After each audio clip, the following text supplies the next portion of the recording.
I'm wearing a jacket from a company called Opening Ceremony, who are celebrating the fact that this country is a diverse group of different nations and cultures. And with these varsity jackets, they represent all of the people who make up America. And this one is from Nepal. So if you want to know more about it, it's really interesting what they're doing. And the back Show of it the is back. fabulous. The back. So, see the eyes? And they're being sold literally around the world. Opening Ceremony has done this. And these are children of immigrants who have put this company together that's been around 17 years. And I just, I was with them last night, and I was like, I'm wearing my jacket. I'm wearing my jacket. But then I realized it's hot out here, so I'm taking my jacket off. I got my eye on you in the back. I'm watching.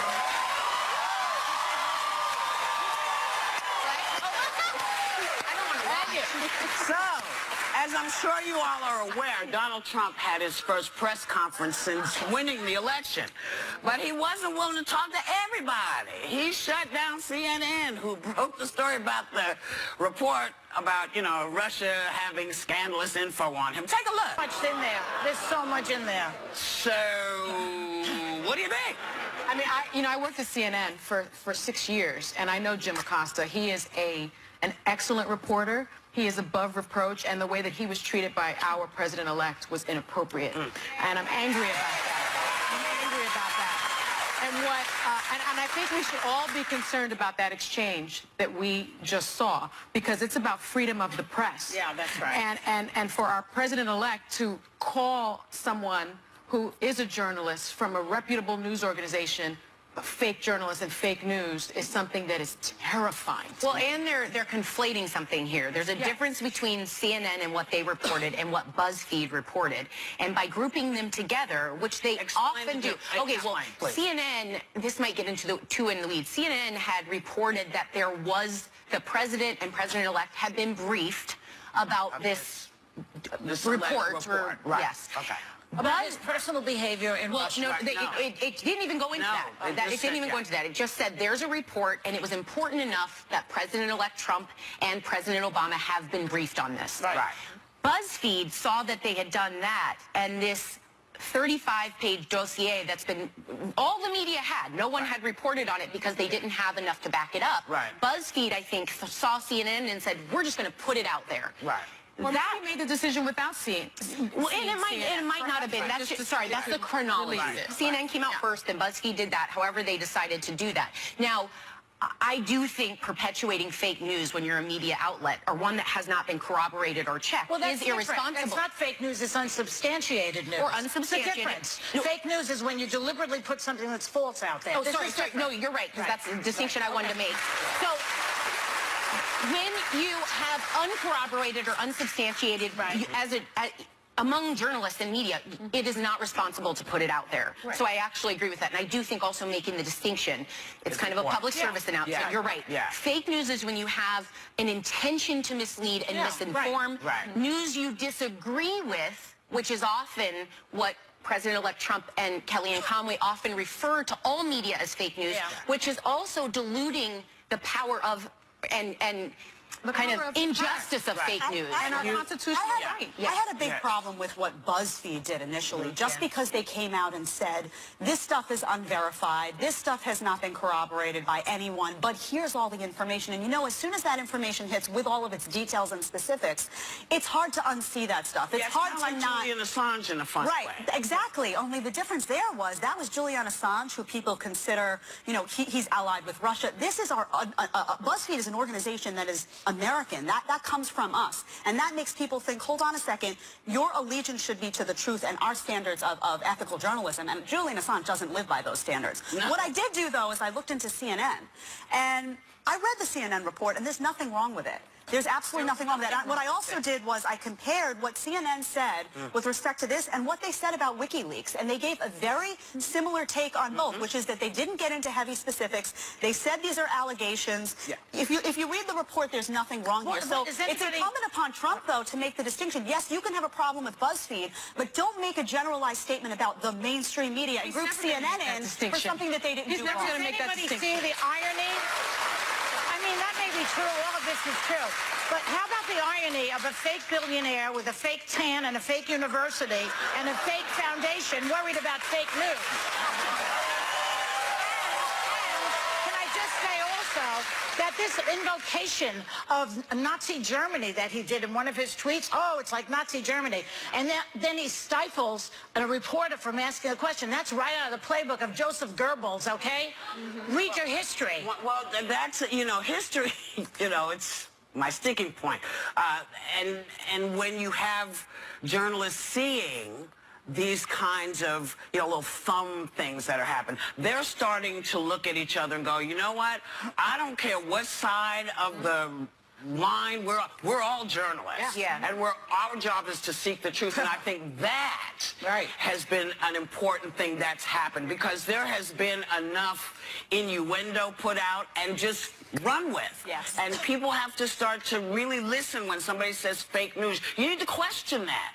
Is it fake because you don't want me to hear this? Or is it fake because, it doesn't make any sense that there's a white slavery ring in the back of a pizzeria in the middle of D.C.? Right. I mean, that was the fake news. That was fake news. So that was put out against Hillary. The idea that no one questioned it before someone almost got killed. Yeah. So it's important for us to question. Now, Trump's counselor, Kellyanne Conway,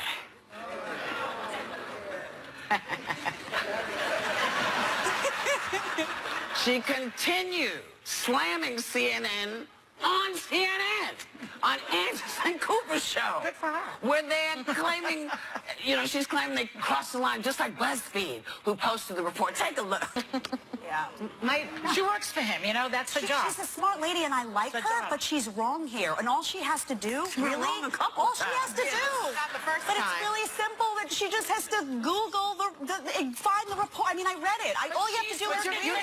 thinking that she hasn't read it yet. Yeah, The bottom line is she not only has read it, she's a spin doctor. I want to She's follow just up. spinning it. Something Whoopi said before is key, because when this happened to CNN, I used to work at Fox News. I was ecstatic to see Shep Smith of Fox News come out and back CNN up. And what you're both saying, freedom of the press is integral to a democracy, to a republic, which is what we live in. And to see media organizations, it's okay, I think, we've argued this here. I do believe there is media bias. I believe that's real. But you cannot group everyone together. You cannot hold CNN accountable for something that BuzzFeed did. And it's incumbent upon journalists everywhere to join together and say, freedom of the press is integral to our democracy. And if you're not gonna allow for that, we're gonna make sure you allow for that. Wait, we can keep going. We'll be right back. Okay.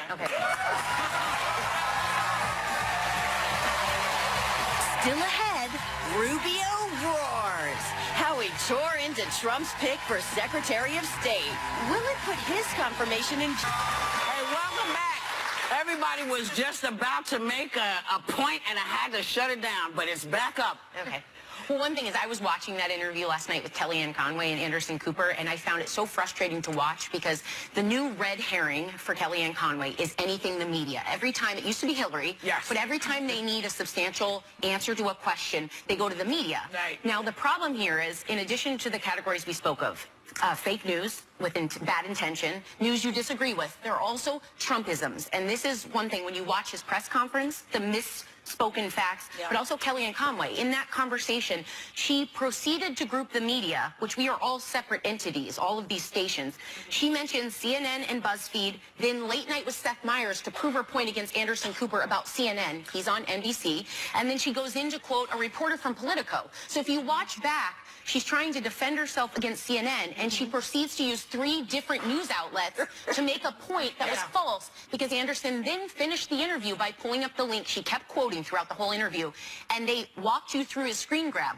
The interview, she tweeted out to say, look, they did this. When you click on the link, it leads to an interview talking about something that has nothing to do with what she's talking about. Because Anderson is so good. He's It was a slam dunk. He's on so him. good. And the one thing that I wanted to say is, and we brought it up at our Hot Topics meeting, we're going to see this happening again and again and again with journalists. We've seen it happen. Yeah, It's nothing new. and I think Happened what to journalists... Nixon, and then Watergate followed, so you better be careful. And I think what journalists need to do is, when that happens again, and Jim Acosta doesn't get his question, that very next reporter must ask Jim's question. Yeah. And that way, Donald Trump knows that we are united.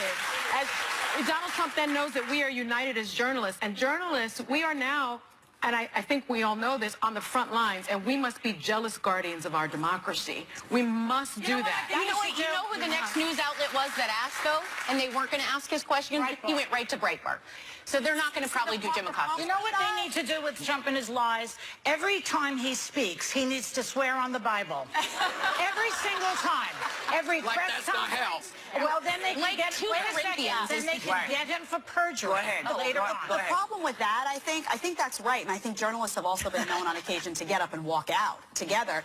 But the issue is that Trump says, you know what, they have to cover me. They have to cover me, and he feels that no matter what he does, people are going to be eager for the story. So you know what, then they'll go to his Twitter. He feels like he has access to be covered no Yeah, matter but what. you know what? There has to be some kind of consequence for this, though. So Well, journalists have to say, you know what, we're going to get up and leave, and we're not going to talk about you today. That's what he wants. No, you know what? He doesn't want to deal with the maybe it is fewer journalists coming out because if all you because he wants everybody. He wants. That's why Kellyanne is on this show and this one's on this show. But you know what? Twitter gets lonely, I think, for him.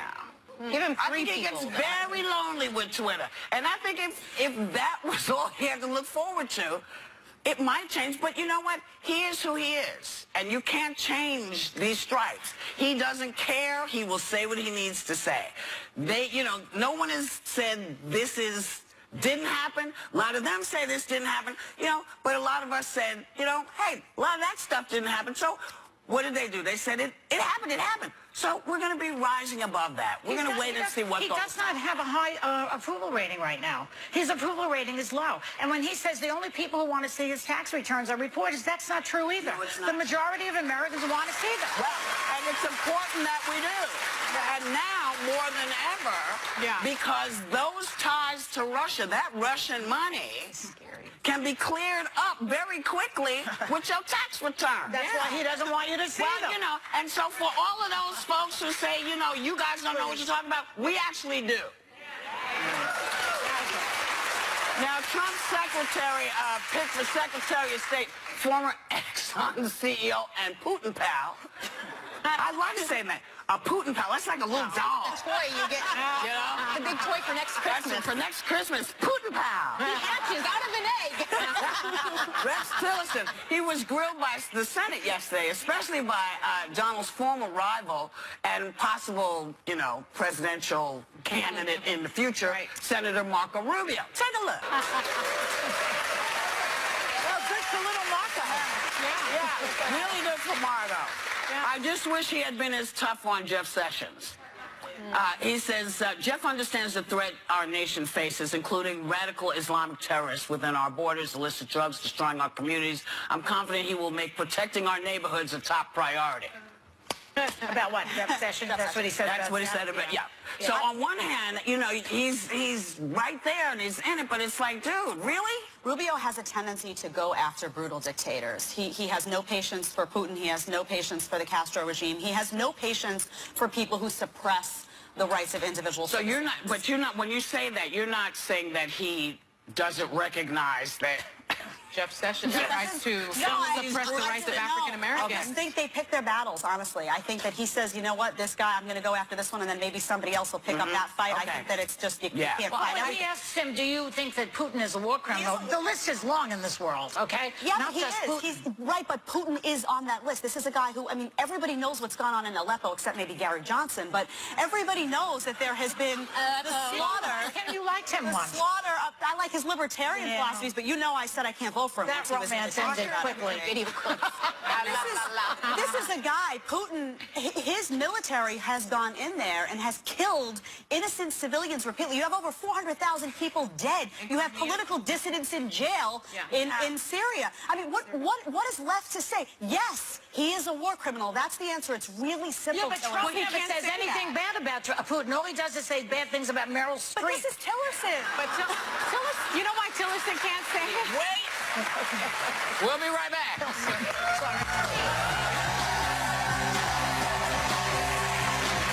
you were discussing Tillerson and why he didn't come out and call Putin a war criminal. And he really can't do that because in 2013, he received Russia's Order of Friendship. So it's the highest award that a United States civilian can get awarded. And the reason he got awarded this big deal award is because of an energy deal he made with Russia about a drilling program in the Arctic. But the United States started sanctioning Russia because of its invasion of Crimea. And Crimea, rather, and that is why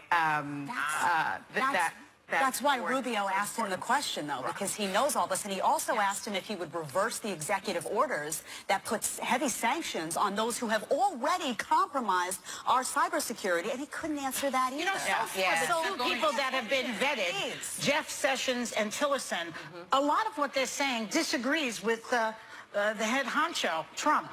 Yeah. So how said his name. How is that? He just won't say president. I won't say president. But how is that going to work? How does that work when they have to work together? Exactly, because they disagree on a...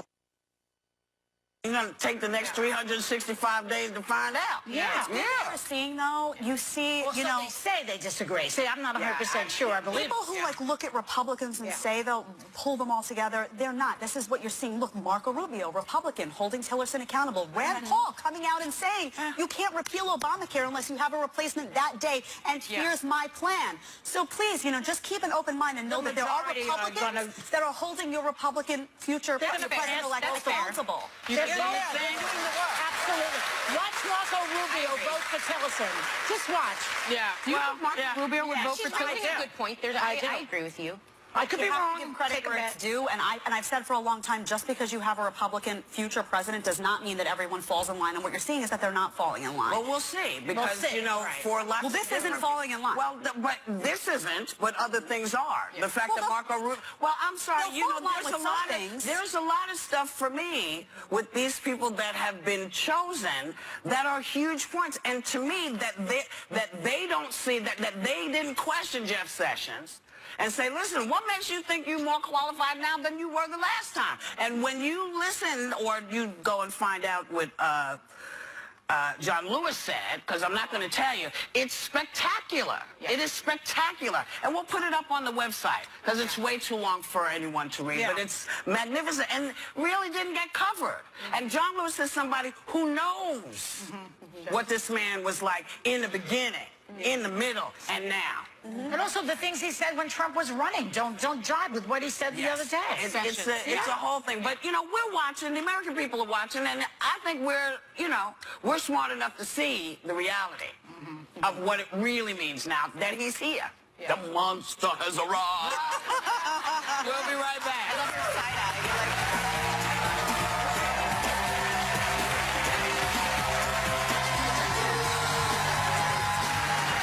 Welcome back. So your boyfriend may be micro-cheating on you, or your girlfriend, depending on, you know, what you're into. According to the website Thought Catalog, they listed red flags like following too many women on social media or downplaying how attractive his co-worker is. This is Sonny's story. This is hard-hitting stuff, y'all.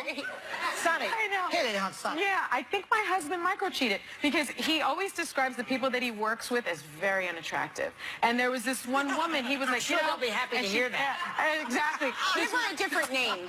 Yeah, I will. Yeah, so he started talking about Pookie and how Pookie never combed her hair. And so we went to a party, and I was like, who is that gorgeous woman? She looks like a supermodel. He was like, oh, that's Pookie. I was like, that's the one that combed her hair? Are you kidding me? So it was fascinating to me. I think intentionally describes every woman around him as very unattractive. Yeah, because he don't want to hear your mouth. Now you're questioning He don't wanna every hear other from you. Pookie in his life. I know. No. Max is on a little email thread with two people from work, a woman, Kara, and a guy named Ted. And I will see him giggling in bed, like literally, hee hee hee. And I'm like, what's going on? He's like, oh, Kara and Ted. Like they have this little group that just, I guess Ted makes it because there's another. Makes it safe. Yeah, Ted makes it safe. Ted makes it a safe place. Full disclosure, though, Ted's you know what? Nothing is safe. That's true. Nothing is safe. You don't know if Ted makes a say. It is funny, though. They all have The inside same. jokes, looks. They finish each other's sentences. Something happens. He's like, I'm going to write to Ted and Kara. And I'm always like, Max, seriously? I'm right here. Like, That might get on my nerves. Well, that's shop talk, though, it's right? cute. Yeah. It's cute. Yeah. It's shop My talk. big thing is when they're on this list, it says reaching out to a girl who's just a friend for recommendation or advice. For me, if there's a female that becomes your confidant, someone you go to when you have a problem, and that's not your girl, Yeah. you gotta go. Emotional you gotta, affair. There's an emotional Oh, affair. yeah. Yeah, and I think you have to trust your man. I think there's truth to that if you're dating someone, you have to trust them, but you also can't be blind. You have to, if you guys doing stuff that doesn't make any sense, if it's after work hours and it's drinks and you know it's repeated and you're not invited and this, just pay attention. Like, know when to trust them and know when to be like, dude, Keep your eyes I open. like this one, giving a waitress or an obscenely large tip just because she's hot. I must date cheap guys because I've never experienced that one. That's a new one. That's a micro So what do cheat. you do? Now, what do you do if the person you with has had female friends that are not his girlfriends, but they've always been pals? That's What's fine. the I mean, issue? I think if they're appropriate, what I found, if there's a history of them just being friends and there's no history of them having been intimate or if that girl, pay attention to how that girl treats you. Because if it's genuinely someone who's their female friend, they're going to want to get to know his woman. They're Not going to want necessarily. Not necessarily. That's my because they're not going to want to be seen as being invasive or stepping in his space. Oh, so it I could think be you have to be. I tasteful, think you have to think about But when that. they meet you, how they treat you, I think is I indicative think of they're just going to meet you and treat you the regular way. What you playing can't it. do, They're playing They it. could be playing it. and they could be not. Yeah. Plain and enjoy. Because if people, I think if people are going to cheat, they've already done it. Yeah. Yeah. When you meet this, that's why you can't assume it's going to go in that direction. We're very cynical people. Yeah. But cynical or not, we will be right back.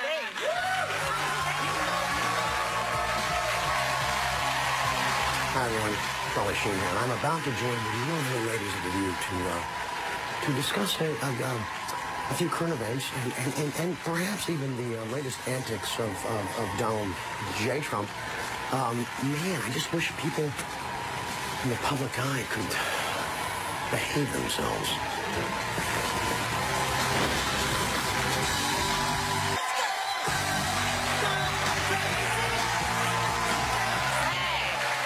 So, you know what?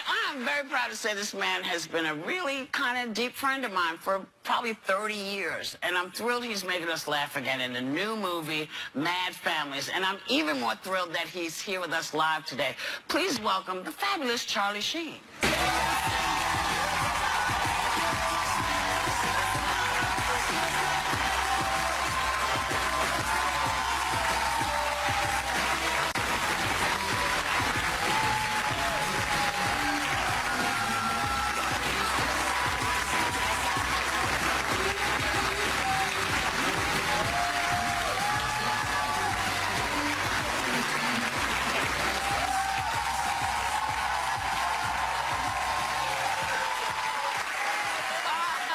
The last time I saw you, May I just say one thing? Yes, please do. Somebody call the hottie police because clearly there's been a jailbreak in Babeville. Hold on. Finally, the odds are in my favor. This got awkward fast. Wow. darling, last time I saw you, we were Well, making hold on. it. I just kissed 5 women, and there's no deposition at the end of it. Unbelievable. It takes him a minute to come down Very from funny. HR, so. Thank you. Awesome. So, we made a movie recently. That's the last time I saw you. But you were awesome. You were awesome. Thank you. we were all awesome. We had a good Remember time. when she wasn't here for that 1 week? Yeah. I was with you. She was stuck with this guy. Yeah, When was that? Last year. Yeah. But we can't talk about it now because people's memories are really at times diffused. Challenged. But yes, yeah. So we got to talk about the thing that's like on tonight, Yes. and not the thing that's on like In a year from now. Yeah. what's on Yes, tonight? yes. It's in your notes. I'm I'm too busy with other things. You mean You and me both. Are you talking about Mad Families? That's what we're talking about. Yes, yes, Well, yes. Sarah, ask him your magic question. Well, this is a comedy about three families: a white family, a Mexican family, a black family. Right. Okay. Cool. And they all go into a bar. I'm just kidding. I'm just kidding. And you're, I'm part of the white family. okay. And see, I didn't want to assume, but Yeah. you guys are spending some time on a vacation together, and we have the humor is often kind of at your expense, by the way. But I think we have a clip to take. The hell else is new? Now,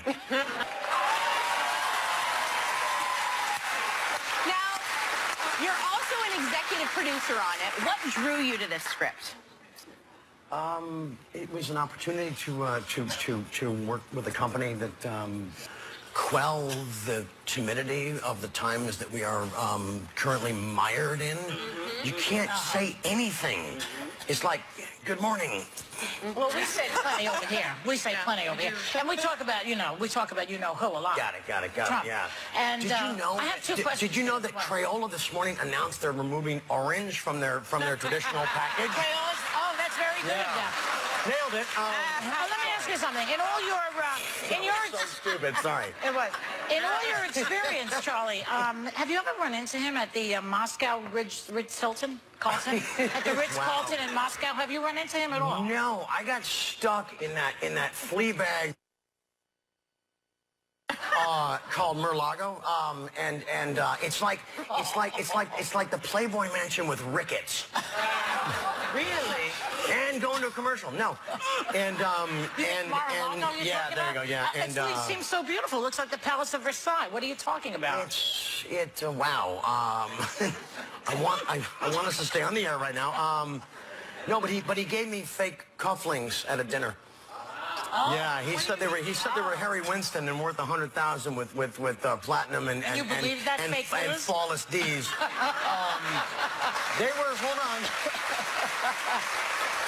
They were they were barely cheap pewter and flawed CZs. Really? But you say he's not going to last 4 more years. What's your evidence? I'm just quoting the brilliant mind of Aaron Sorkin that he said in that brilliant letter to his daughter and her mother that he will commit an impeachable crime in his first 12 months. We figure that could happen too. That happened at both. Yeah, could happen. Sorry. Charlie, I have to ask you about your tweets because you're famous for your tweets. You tweeted that you and Ted Cruz should be running mates on the 2020 presidential ticket. Talk to me about this. Look, it's right there. I see it. I'll bring the winning. You bring the awesome. When I got lambasted for the thing about Trump, it was right after Christmas, and it was just a 5-year-old like stomping his foot because he didn't get the president he wants, you know. No one understood the joke, and so, but the only guy that reached out, like respectfully and with like biting comedic panache, was Theodore Cruz, man. So I wrote back, and he wrote back, and it's all cool. Were you being sarcastic in that? No, I mean, Ted Cruz has a sense of humor. Just in my experience, he's really been nice to me, and I you know, politics aside, he seems like a nice man. I don't know. Yeah, he is. Charlie. So, I don't want to. This is turning it a little into a serious thing, but you were diagnosed with HIV. It's been about a year since you've come out. Yeah. How are you feeling? I feel really good. I feel really good. Thank you.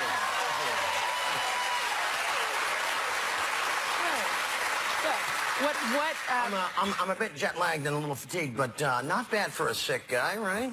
You look great. You don't look sick. Being sick, you don't look sick. I am currently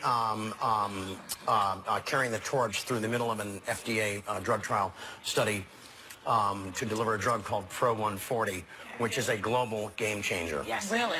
Why? What's it going to do? Eliminate? It's you know the commercials where the side effects are longer than like the creative part of the ad? Those commercials, yeah. So when I'm, you know, if they make me the spokesperson, whatever, that'd be cool as hell. But I'll be like, side effects include nothing. Really? There are none. There's no migraines, dementia, poopy pants, any of it. Yeah. So when are they going to do it? That's incredible. So you're It's a company called Cytodine. okay. So Yes. we have time for this question? I Because I want to ask you, the last time we were on the show was shortly after your public meltdown. Do you remember that? In 2011? Oh, that little thing, yeah. You ranted about, you were ranting about Tiger Blood and Wow. Adonis Hold on. DNA. Now Remember that? Is it coming back? Now I'm sweating. Now I'm sweating like me at a drug test. But you blamed it. Wait a second. That's funny. But you blamed it. you. That's a good one. You blamed it on testosterone cream you were Yeah, using. yeah. Really? Is that all that was going on, I didn't Charlie? know. There was no dope. There was no booze. No? There was nothing. No. What they didn't tell me is when you use like 25 times the recommended dose, it metabolizes into a roid rage. Well, it's like if you take for your thyroid. Yeah. You know, if you take the wrong medicine, it can make you, psychotic. So they can do the same thing. When you smoke Afrin. Yes, it's not good. You know what? There's nothing more fun than Charlie Sheen. I do love him. I love him to death. You can catch Mad Family streaming free on Crackle starting today. And we will be right back.